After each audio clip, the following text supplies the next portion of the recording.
chceli sme sa prispôsobiť hre agresívnej, na to sme sa pripravili, ktorá bola v Košiciach, ako na nás super vyrukoval. My sme vyrukovali dneska s tým istým a bohužiaľ nebolo nám to umožnené. Ja myslím si, že dievčatá cítia trošku krivdu a určite sú frustrované. Máka sa 8 mesiacov, sa hraje o niečo a takto nehovorím, že tam je tá hlavná príčina. Super Good Angels má určite svoje kvality a tak nech dievčatá hrajú ten basket a nech sa tá kvalita ukáže v rámci fair play.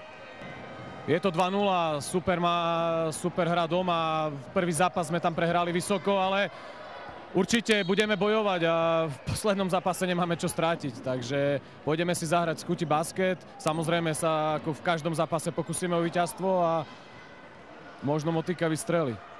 Tak hrali sme ako na hodáčke, miestami to bolo naozaj fantastické a v priebehu 3 minút sme odskočili súperovi na 24 bodov a možno aj trochu mojou chybou, keď sme prestrelali tie hráčky, že veľmi skoro sme klesli znova na 15 a to isté bolo vlastne aj v druhom polčase, ale tak všeobecne hovorím, že vlastne ťažko je prispôsobiť sa našim hráčkám súpera, keď proste hráte v priebehu 3 dní 2 zápasy a v jednom je zapískaných 15 faulov a v druhom 58. Takže ja nehovorím, vôbec to nebolo o rozhodcoch, ale proste je ťažko aj nájsť pre nás alebo pre súpera balans tej defenzívnej hre.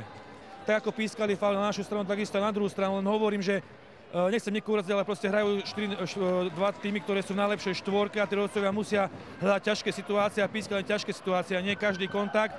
Najmä po tom zápase, ktorý sme odohrali minulý týždeň pred 3 dňami doma, ten trend bol úplne iný, takže určite to nebolo o rozhodcoch ani z jednej, ani z druhej strany, ale si myslím, že na môj kus tá hra bola až príliš kúskovaná.